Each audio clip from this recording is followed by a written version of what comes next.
Seltzer Kings. Podcasts. Are you a forward thinker? Then you need an HR and finance platform that thinks like you do. Workday is the AI platform that helps propel your organization, your workforce, and your industry into the future. Workday, moving business forever forward. Go ahead and make your little jokes there, Gavin. I just got 2 words for you. Oliver Cromwell. That's right. Ass. The following podcast contains... You cannot say filth, flying filth in front of people. explicit language.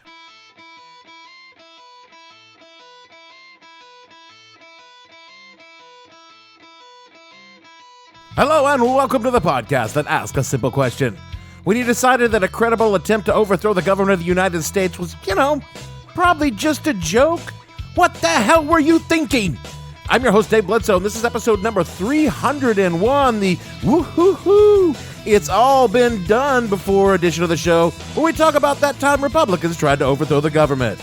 No, not that one, the other one. Stay tuned. The What the Hell Are You Thinking podcast is brought to you by Planaputch. Are you looking to overthrow your lawfully elected government, but where you lack the technical know-how? Have you seen other putches fail and conspirators wind up in jail or worse in front of a firing squad? Then you need Planaputch, the only coup planners that promise you your government will topple or your money back. Our staff of ex-CIA and former military special ops will examine your needs and tailor a specific and effective plan to deny the will of your people. No more angry mobs banging on doors, just quiet, competent professionals striking so silently and swiftly, your nation won't even know it's been stolen until they hear about it on your propaganda broadcast. Or your money back. Take the coup out of the beer hall and put it into the boardroom with Planaputch. Suggesting, Mr. President, there's a military plot to take over the government. This may occur sometime this coming Sunday. There are some who will say, it can never happen here. But this is the story of how it could happen. In 7 days of intrigue, of blackmail, of terror, an eternity of suspense. This is the astounding story of a military plot to overthrow the government of the United States, which, if successful, would change the fate of every American. My dad was big into military histories, so I grew up in a house where the bookshelves were either lined with these dense tomes about complex campaigns and great generals, or denser tomes about rabid St. Bernards, cars that killed people, and girls that could shoot fire from her fingers. My mom was really into Stephen King. And the combination of these two influences had a really huge impact on me. You can tell, can't you? And at around 12 or 13, I was browsing my dad's books and came across this massive fucking book by a cat named William L. Shirer. It was just a slab of paper and words that could kill someone if dropped from even a short height, called The Rise and Fall of the Third Reich. And around this time, I thought that reading huge books made me appear, smart. You don't still think that, do you? Yeah, maybe. Anyway, I started reading it, and I discovered that it was not written for a 12-year-old, even one who had read The Stand. I found it dense, incomprehensible, and honestly kind of boring, until I got to the part where young Adolf tried to take over Germany with some dudes he met at a bar, because that was a lesson I knew I could take with me throughout my entire life. It's really the only one, because I didn't finish the book until decades later. But that lesson, it shaped me as a person, because I have spent a lot of time in bars, and I've had some really crazy conversations in said bars, around closing time usually. That's when the bad ideas seem utterly plausible. Like, we could rent a storage shed and... We'll turn this place into a karaoke bar. But I've never been so drunk that I thought, sure, me and these other 4 drunk dipshits could totally overthrow the government. Why? Because I remembered what happened to Hitler. Not the part about him getting a light sentence in a cushy jail where he wrote a shitty book that would help him later rise to power, but that bad ideas could get started in bars that could have unexpected consequences like world wars and genocide. And you really have to be careful who you drink with in life. He did not just... Did you just say that? Why do I bring this up? Well, it's not for the reason you might think. It's because of my laundry. That was unexpected. I was in the laundromat folding my unmentionables while listening to a podcast called This Day on Esoteric Political History, which honestly, I've thought of suing for stealing my show idea, but I'm just going to head and steal their show topic in revenge. Their topic was that time a bunch of Republicans hatched a plot to overthrow the government because they didn't like the new president. Oh yeah, Republicans be plotting. Same as it ever was. Same as it ever was. Same as it ever was. And it was called the business plot, or, and now you see why I started the show the way I did, the White House Putsch. And I had never heard of it. Chances are that you'd never heard of it either, pod friends, and I knew that it was time for a way back. Find your way back. Find your way back to our heart. Find your way back. Find your way back to our heart.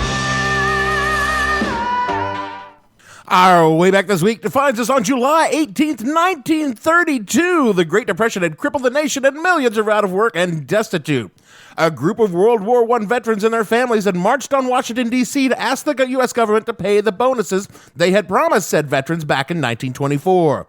The law said that the government had until 1945 to pay the bonuses, but the veterans asked to be paid early because, You're hungry motherfuckers. and that money could really get them out of a couple of jams, like buying food for them and their families. Then President Herbert Hoover was, to put it mildly, unsympathetic to their plight. Fuck all y'all motherfuckers. The Hoover administration ordered the shanty camp where the veterans were camped emptied and removed and sent one General Douglas MacArthur with infantry, cavalry, and tanks to do just that. Seems a little excessive. Oh, you ain't heard nothing yet. In the wee hours of July 18th, Hoover was getting cold feet about the optics of the Army charging a group of hungry veterans and ordered MacArthur not to cross the Anacostia Bridge and storm the camp. But we're talking Doug MacArthur here, and he did what Doug do and went right ahead and ignored Hoover, crossed the river, and attacked the veterans with fixed bayonets, and one of the many ironies of the event, gassed the veterans who had fought in a war famous for the use of poison gas. That was a total dick move. There were several injuries and a couple of deaths associated with the incident, but as we all know, Doug wouldn't get his comeuppance until he crossed a totally different river into China decades later.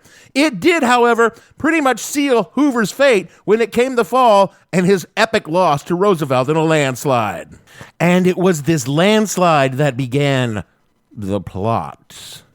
Quoted from Wikipedia, quote, Roosevelt's election was upsetting for many conservative businessmen at the time, as his campaign promise that the government would provide jobs for all unemployment had the perverse effect of creating a new wave of unemployment by businessmen frightened by fears of socialism and reckless government spending. Jules Archer, in The Plot to Seize the White House, wrote that with the end of the gold standard, the conservatives financiers were horrified. They viewed a currency not solidly backed by gold as inflationary, undermining both private and business fortunes, and leading to national bankruptcy. Roosevelt was damned as a socialist or communist out to destroy private enterprise by sapping the gold, backing the wealth in order to subsidize the poor, unquote. After all, we are Republican. What, you may ask, do poor veterans and rich fucks have to do with what we're talking about? Well, hold on, let me get there naturally. Now, as Roosevelt was taking office and begins to lay out the basic tenets behind the New Deal, the rich and powerful did what the rich and powerful do. They drank expensive illegal liquor and began to think about what they should do about this Roosevelt fellow. Now, I don't know if they had a dark and sinister code name, but I'm just going to go ahead and call them the Cabal.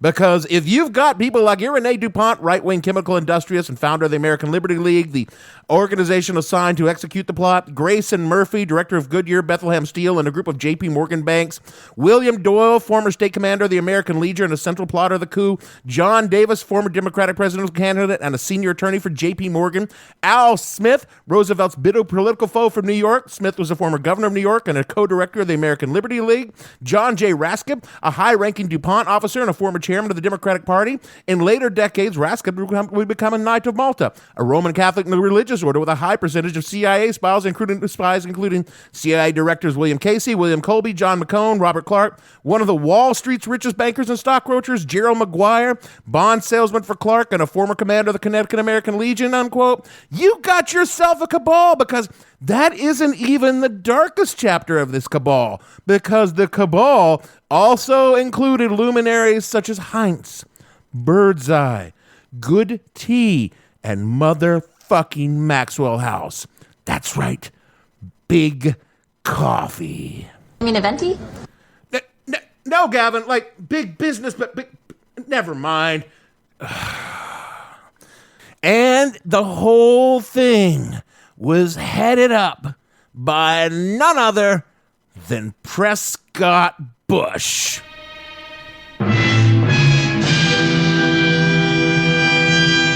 Okay, technically, I don't know that Senator Prescott Bush was in charge, but come on. You know Prescott Bush was in charge. Oh, and yeah, if you didn't know, Prescott Bush, the father of George H.W., the grandfather of George W. You don't have to dig around in shit very deep to find a Bush fucking up America. And oh, I know. Some of you out there are going to say, Dave, you mentioned a whole bunch of Democrats in that list, but you're blaming Republicans for this. But no, these are New York Democrats. They are under the thumb of fucking Wall Street. Always have been, always will be. I just need to mention two fucking words, drop one fucking name to prove my point. Andrew fucking Cuomo. I rest my case. You can't argue with that logic. So these fuckers got together and began brainstorming and decided that what America really needed was our very own Adolf Hitler. Get the fuck out of here. Go on. Get the fuck out of here. Well, at this time, it was actually more Mussolini because Hitler hadn't taken over yet, but they really liked how Benito was getting Italy back together and bringing the economy back from the Depression while America was still languishing in the depths, and thought to themselves, a dictatorship, that might do the trick. And hell, they weren't the only ones. A decent chunk of American citizens were also thinking the best way out of this mess was to chuck this whole fucking crazy democracy thing and go with authoritarianism. Now, they weren't running around wearing red hats and holding boat parades, but they were definitely proto-MAGA, and they had their own Hannitys and Tuckers. We've talked about Father Coughlin on this pod before. His radio show was openly advocating fascism as the cure to our national ills, and yes, they had their own Antonio Sabato Jr. and none other than Charles Lindbergh, who was all in on the fascism. Now, someone in the cabal, let's just go ahead and call it Prescott Bush, came up with the idea of using thousands of poor, desperate, hungry, and pissed off veterans as troops in their little fascist coup, continuing a long line of rich fucks using poor, dumb white people to further their own ends and do all the dying. See all of American history with special attention to the United States Civil War. How very American of you. Quoting from MilitaryHistoryNow.com, quote, in 1933, the conspirators planned to recruit 500,000 military veterans from the First World War through various American Legion branches. They even pledged to buy $3 million of weapons for their army so the troops could capture and hold the American capital. Once the seat of power were theirs, the plotters could install an ultra-nationalist, business-friendly regime modeled after Mussolini's Italy. Many conspirators were also admirers of Hitler, even before the Nazis came to power, largely because of his ardent anti-communism, unquote. But they knew they would need a leader. Someone loved and respected by the troops with an impeccable reputation for honor and integrity, who was at least on the outside sympathetic to the cause of American democracy, but most important of all, could take the fall. I need to find a patsy, quick. And almost instantly, they chose General Smedley Darlington Butler. You are totally making this up. No, definitely not. That is actually his real name. It is, however, a very funny name. Just don't ever laugh at the name in front of any U.S. Marine. That would be bad for you. From Wikipedia, quote, Major General Smedley Darlington Butler, born July 30th, 1881, died July 21st, 1940, nicknamed Old Gimlet Eye, was a senior United States Marine Corps officer who fought in both the Mexican Revolution, World War I, and World War I. Butler was, at the time of his death, the most decorated Marine in history. During his 34-year career as a Marine, he participated in military actions in the Philippines, China, Central America, and the Caribbean during the Banana Wars, as well as in France in World War I, unquote. Smedley was a genuine badass who had the misfortune to serve in the Marines during some of the worst of American shenanigans around the world. He was in the thick of our colonial expansion wars in Central America and the Philippines and saw and did shit that would turn your hair white. He won the Medal of Honor twice, one of only 2 people in history to do so, and was recommended for a 3rd fucking Medal of Honor after single-handedly charging a machine gun emplacement at the Battle of Belleau Wood during World War I. It was bumped down because, dude, motherfucker already got 2, and that'd just be tacky if you gave him 3, I guess. You mention Smedley Butler to a Marine, and they will simultaneously get an erection and get all weepy, and you never, ever want to be around a horned up but crying Marine. Trust me on this. Butler had tried to broker an agreement in the bonus army standoff I mentioned up at the top of this, and he thought he'd pulled it off right up until the time Doug MacArthur rolled tanks into the camp a day or so after he had left. To say that this pissed Smedley off it's a bit of an understatement, and he became a loud opponent of the government in general and Herbert Hoover specifically. So the cabal looked at Smedley Butler and thought to themselves, we can use this. Here's a guy loved by the people, pissed off at the government, and probably not very smart since he joined the military and all. He can be our figurehead for this little coup, and we can run things behind the scene because, come on, these military guys are all just suckers and losers. Am I right? I'm going to quote now from a website called Huppy.com, which I know sounds dubious, but the information checks out. Quote, the plotters attempted to recruit General Smedley Butler to lead the coup. They selected him because he was a war hero, was popular with the troops, and the plotters felt this good reputation was important to make the troops feel confident that they were doing the right thing by overthrowing a democratically elected president. However, this was a mistake.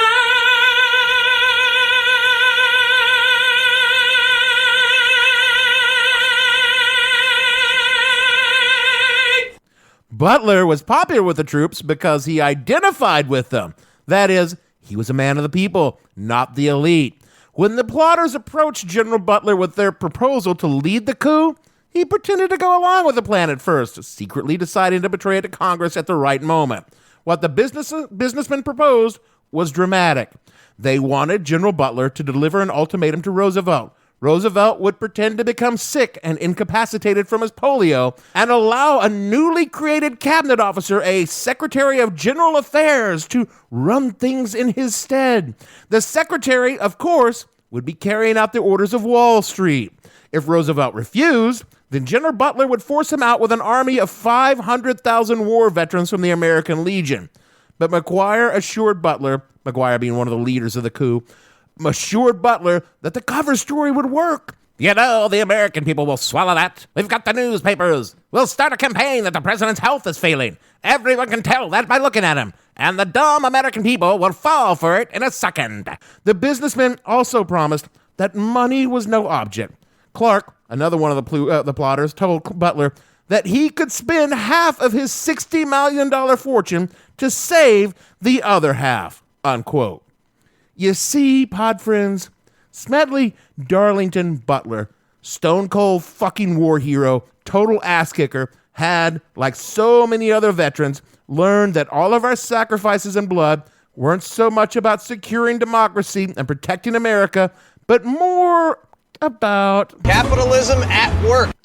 And dude that had fought a literal war for banana companies realized that it was fuckers like these Wall Street dickbags that drove so many American wars and then left its soldiers hanging high and dry when the fighting was done. They could not have chosen a worse person to be their patsy. He hung around just long enough to get all the details and then promptly went to Congress, and the plot promptly fell apart. So, it's over, right? The good guys won, and you're probably wondering, what? Why have I not heard about this before? Oh, come on. You just lived through this, people. You already know why you've never heard of it. Again, from Huppy.com, quote, the general revealed the details of the coup before the McCormick Dickstein.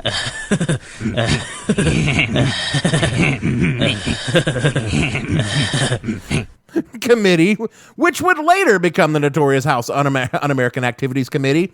The committee heard the testimony of General Butler, but failed to call in any of the coup plotters for questioning. In fact, the committee whitewashed the public version of this report, deleting the names of powerful businessmen whose reputations they sought to protect. The most likely reason for this response is that Wall Street had undue influence in Congress. You think? Even more alarming, the elite-controlled media failed to pick up on the story, and even today, the incident remains little known. The elite managed to spin the story as nothing more than rumors and hearsay, even though Butler was a Quaker of unimpeachable honesty and integrity. Butler, appalled by the cover-up, went on national radio to denounce it, but met with little success, unquote. The fuck? The fuck? What the fuck? This is how the McCormick-Dickstein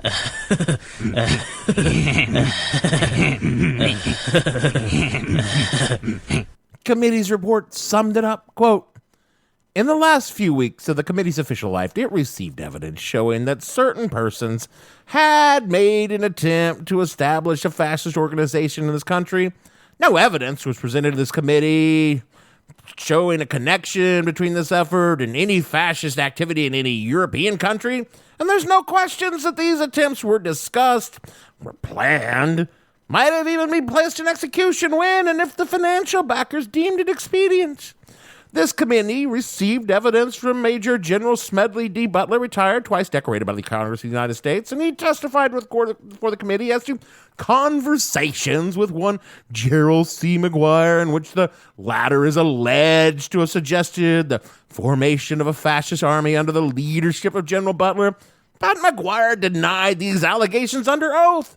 But your committee was able to verify all the pertinent statements by General Butler, with the exception of the direct statement suggesting the creation of the actual organization.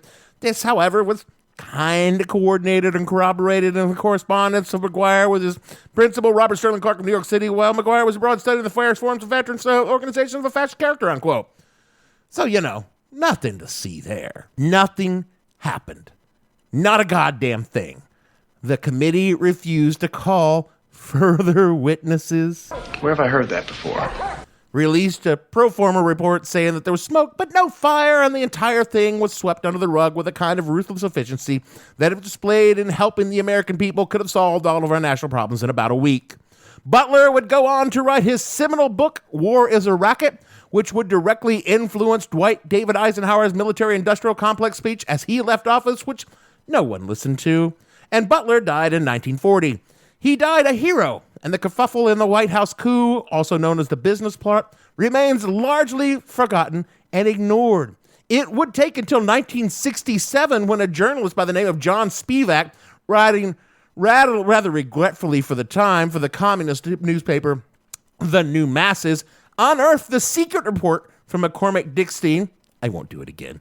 Essentially confirming that they knew all about the plot, that it wasn't a hoax, and while they weren't certain how close it was to fruition, it was a very real and very well-connected coup attempt that had a plausible chance of succeeding. Some believe that Roosevelt actually knew and quashed the report and then used it as leverage to get the plotters to shut the fuck up and go along with his New Deal initiatives, which honestly is quite plausible and very Rooseveltian because, again, New York Democrat, but also utterly unproven. And there's a lot here I haven't even touched on, like how the cabal connected Roosevelt to the ever-present international Jewish conspiracy, or how much money was allocated, and the depths in which the American Legion was involved in the coup, and how the media actively worked with the cabal to minimize the incidents.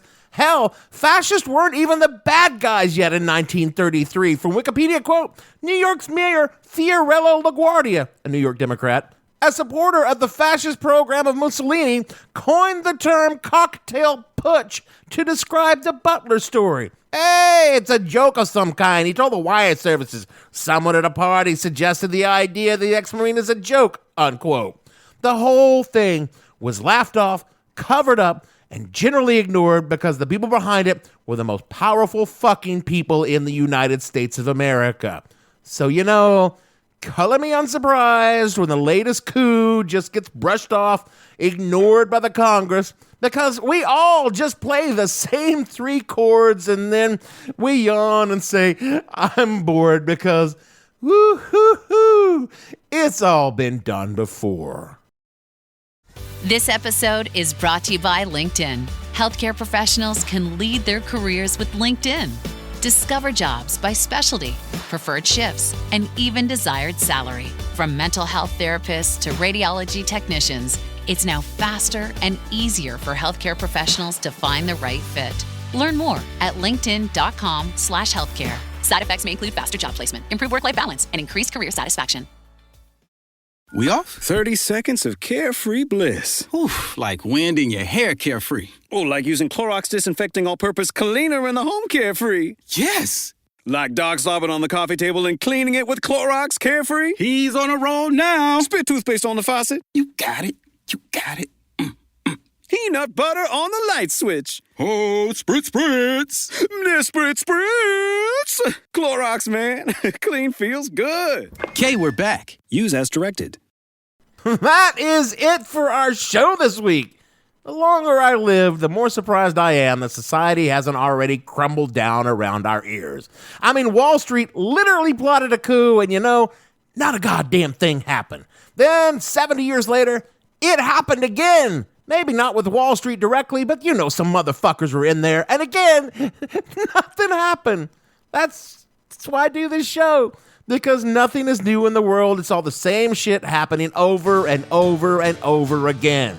Speaking of the same shit happening over and over and over again, rate and review the show wherever you get your pods. It helps others find the show, listen to it, and realize it's basically the same show in a 100-episode loop. Follow the show on the social, @thehell_podcast on Twitter, and the show name on Facebook, where all my repetitive thoughts are looped every 24 hours versus every 100 episodes. Support us on Patreon, where all the shows are early and ad-free for just $1, and you can get more stuff with more money because, hey, we're like that. You can find all of our shows at whatthehellpodcast.com, and finally check out all the shows on the Seltzer Kings Podcast Network. So for me, Dave, all alone and bored on a 30th century night, Bledsoe, producer, perhaps you'll see me on The Price is Right. Oh my God, this is so stupid. Why do we keep doing the same joke over and over and over again? Gavin, and all the fictional bare naked ladies on this show, we want to say, the past was much more fun. What with the plagues, the lack of medicine, the bad hospitals, the doctors that wanted to bleed you. Yeah, it was much more fun.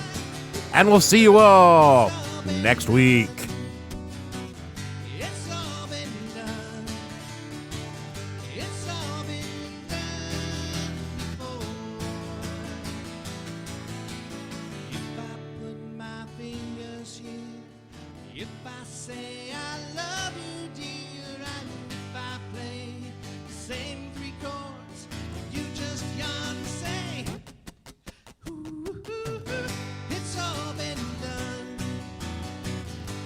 What the Hell Were You Thinking stars Dave Bledsoe and features Gavin St. James and several fictional minions. The show is produced by Kimberly Steele and a part of the Seltzer Kings Podcast Network. You can find more information on the show on their website, whatthehellpodcast.com, or on Twitter @thehell_podcast, or on Facebook as What the Hell Podcast. Thanks for listening. I have no ending for this, so I take a small bow.